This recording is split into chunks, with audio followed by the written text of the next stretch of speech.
Hello students, আমার YouTube channel study with মিঠুতে তোমাদের সবাইকে স্বাগত। আমি তোমাদের মিঠু ম্যাম। আজকে প্রথম শ্রেণীর সহজ পাঠ অষ্টম পাঠের পার্ট 2 এর ভিডিও নিয়ে চলে এসেছি। এটা হচ্ছে অষ্টম পাঠ প্রশ্ন উত্তর পার্ট 2। এখানে অষ্টম পাঠে যে কবিতা রয়েছে সেই কবিতার ওপরে প্রশ্ন উত্তর নিয়ে আলোচনা হবে। আগের ভিডিওটা ছিল অষ্টম পাঠ পার্ট 1, সেখানে অষ্টম পাঠে যে গল্পটা ছিল সেই গল্পটার ওপরে প্রশ্ন উত্তর নিয়ে আমরা আলোচনা করেছিলাম। এই ভিডিওতে অষ্টম পাঠের কবিতার ওপরে প্রশ্ন উত্তর নিয়ে আলোচনা হবে। আমার কাছে যেহেতু পিডিএফ আছে সেই জন্য আমি 58 থেকে 63 লিখেছি, তবে তোমাদের বইয়ে অষ্টম পাঠ 44 থেকে 46 পাতা পর্যন্ত রয়েছে। দিনে হই এক মতো থেকে চেয়ে দেখি বিছানায় আছি পর্যন্ত। নিচের প্রশ্নগুলির উত্তর দাও। স্বপন দেখি কখন? রাতে স্বপন দেখি। স্বপনে কিভাবে উড়ে গেলাম? পাখা মেলে উড়ে গেলাম। আকাশে উঠে আমি কি হয়ে গেছি? আকাশে উঠে আমি মেঘ হয়ে গেছি। আমি ফিরিব বাতাস বেয়ে কি খুঁজি? আমি ফিরিব বাতাস বেয়ে রামধনু খুঁজি। আলোর অশোক ফুল কোথায় গুঁজে দেব? আলোর অশোক ফুল চুলে গুঁজে দেব। সাগরের পাড়ে কোন বনে জল দিতে যাব? সাগরের পাড়ে পারিজাত বনে জল দিতে যাব। কাকা কোথায় যাওয়ার জন্য নামতে বলছে? স্কুলে যাওয়ার জন্য কাকা নামতে বলছে।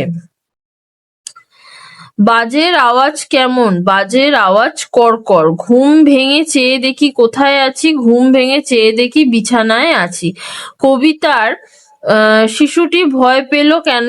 বাজ পড়ার শব্দে কবিতার শিশুটি ভয় পেল। এটা হচ্ছে ফুল সেন্টেন্সের প্রশ্নের উত্তর। যারা যারা ফুল সেন্টেন্সের প্রশ্নের উত্তর লিখতে পারবে তারা তারা ফুল সেন্টেন্সের প্রশ্নের উত্তর লিখবে। যারা যারা মনে করছো ফুল সেন্টেন্সের প্রশ্নের উত্তর লিখতে পারবে না তারা এক কথায় বা দু কথায় প্রশ্নের উত্তর লিখলেও হবে। এক কথায় বা দু কথায় প্রশ্নের উত্তর লিখতে হলে কতটা লিখতে হবে চলো তোমাদের দেখিয়ে দিই। স্বপন দেখি কখন? রাতে। স্বপনে কিভাবে উড়ে গেলাম? পাখা মেলে। আকাশে উঠে আমি কি হয়ে গেছি? মেঘ হয়ে গেছি। আমি ফিরিব বাতাস বেয়ে কি খুঁজি? রামধনু। আলোর অশোক ফুল কোথায় গুঁজে দেবো? চুলে। সাগরের পাড়ে কোন বনে জল দিতে যাব? পারিজাত বনে। কাকা কোথায় যাওয়ার জন্য নামতে বলছে? স্কুলে। বাজের আওয়াজ কেমন? কড়কড়। ঘুম ভেঙে চেয়ে দেখি কোথায় আছি? বিছানায়। কবিতার শিশুটি ভয় পেল কেন? বাজ পড়ার শব্দে। তো যারা মনে করছো এক কথায় বা দু কথায় প্রশ্নের উত্তর লিখবে তারা এইভাবে এক কথায় বা দু কথায় প্রশ্নের উত্তর লিখবে। যেটুকু আন্ডারলাইন করে দিয়েছি সেটুকু তোমাদের লিখলেই হবে। নিচের শব্দগুলির সঠিক অর্থ লেখো। রামধনু, বৃষ্টির পর আকাশে ফুটে ওঠা অর্ধবৃত্তাকার প্রতিবিম্ব। পারিজাত, স্বর্গের পদ্ম। শূন্যস্থান পূরণ করো। রাতে যে ড্যাশ দেখি মানে কি যে তার? রাতে যে স্বপন দেখি মানে কি যে তার? আমাকে ধরিতে যেই এলো ছোট ড্যাশ, স্বপনে গেলাম উড়ে মেলে দিয়ে ড্যাশ। আমাকে ধরিতে যেই এলো ছোট কাকা, স্বপনে গেলাম উড়ে মেলে দিয়ে পাখা। যেতে হবে ড্যাশ, এই বেলা নামো। যেতে হবে স্কুলে, এই বেলা নামো।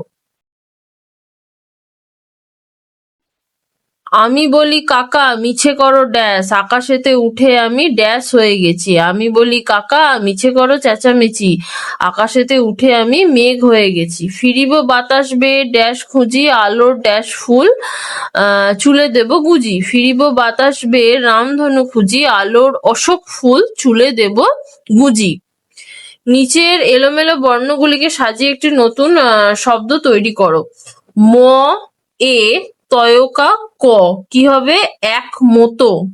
লয়কা হস্যই কয় হস্যু ল, স্কুল।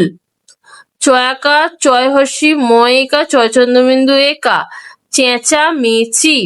তারপর শয়কা আ তয়কা কয়কা, আকাশেতে।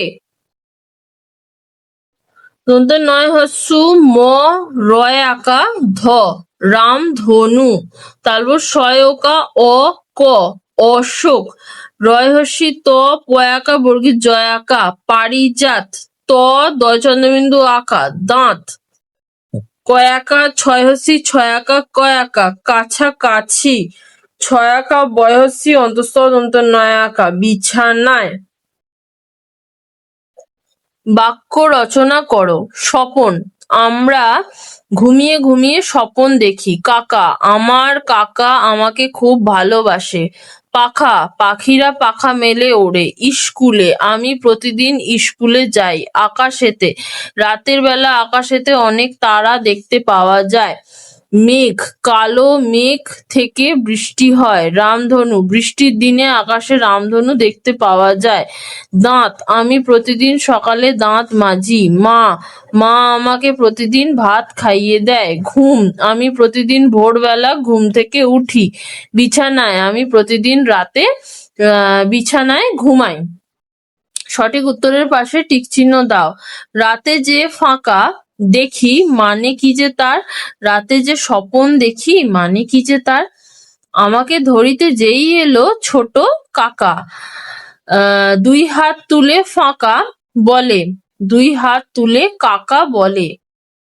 আমি বলি কাকা মিছে করো, কি হবে বকাবকি নাকি চেঁচামেচি? আমি বলি কাকা মিছে করো চেঁচামেচি। ফিরিব বাতাস বেয়ে ফাঁকা খুঁজি, ফিরিব বাতাস বেয়ে রামধনু খুঁজি। কর কর রবে বাজ মেলে দিল হাত নাকি দাঁত? কর কর রবে বাজ মেলে দিল দাঁত। বিপরীত শব্দ লেখো। দিনে রাতে, রাতে দিনে। ছোট বড় গেলাম এলাম, নামো ওঠো। নিচে শব্দগুলির সাথে মিল আছে এমন একটি করে শব্দ লেখো। দিনে কিনে, রাতে হাতে, পাখা শাখা, বেলা মেলা, ফুল কুল, জল ফল, বাজ কাজ। তো আমাদের অষ্টম পাঠ প্রশ্ন উত্তর পার্ট 2 এর ভিডিও এখানেই শেষ হলো। অষ্টম পাঠের যে কবিতা, সেই কবিতার ওপরে এই প্রশ্ন উত্তরগুলোই ছিল, সেগুলো আমি এই ভিডিওতে তোমাদেরকে বলে দিলাম। এখনো পর্যন্ত আমরা সহজ পাঠ প্রথম পাতা থেকে অষ্টম পাঠ পর্যন্ত পড়েছি এবং প্রশ্ন উত্তর নিয়েও আলোচনা করেছি। সেই ভিডিও যদি এখনো পর্যন্ত তোমরা দেখে না থাকো, তাহলে আমার ইউটিউব চ্যানেল স্টাডি উইথ মিঠুর প্লেলিস্টে যাবে, সেখানে ক্লাস 1 সহজ পাঠ বলে একটা প্লেলিস্ট দেখতে পাবে। সেখানে যাবে, সেখানে গেলেই প্রথম থেকে পরপর ভিডিওগুলো তোমরা পেয়ে যাবে। সেখানে প্রথম থেকে পরপর ভিডিওগুলো সাজানো রয়েছে। আজকে এই পর্যন্তই। আজকে আমার ভিডিওতে যদি কেউ নতুন থেকে থাকো আর এখনো পর্যন্ত যদি আমার ইউটিউব চ্যানেল স্টাডি উইথ মিঠুকে সাবস্ক্রাইব না করে থাকো, তাহলে আমার ইউটিউব চ্যানেল স্টাডি উইথ মিঠুকে সাবস্ক্রাইব করে দিও। পাশে থাকা বেল আইকনটাকেও ক্লিক করে দিও, তাতে আমি যখনই নতুন কোনো ভিডিও আপলোড করব তোমাদের কাছে নোটিফিকেশন পৌঁছে যাবে। আর ভিডিওটা যদি ভালো লেগে থাকে তাহলে একটা লাইক করে দিও, আর এই ভিডিওটা তোমাদের বন্ধুদের মধ্যে শেয়ার করে দিও। আজকে এই পর্যন্তই। আমাদের প্রথম শ্রেণী সহজ পাঠ অষ্টম পাঠ প্রশ্ন উত্তরের ভিডিও এখানেই শেষ হলো।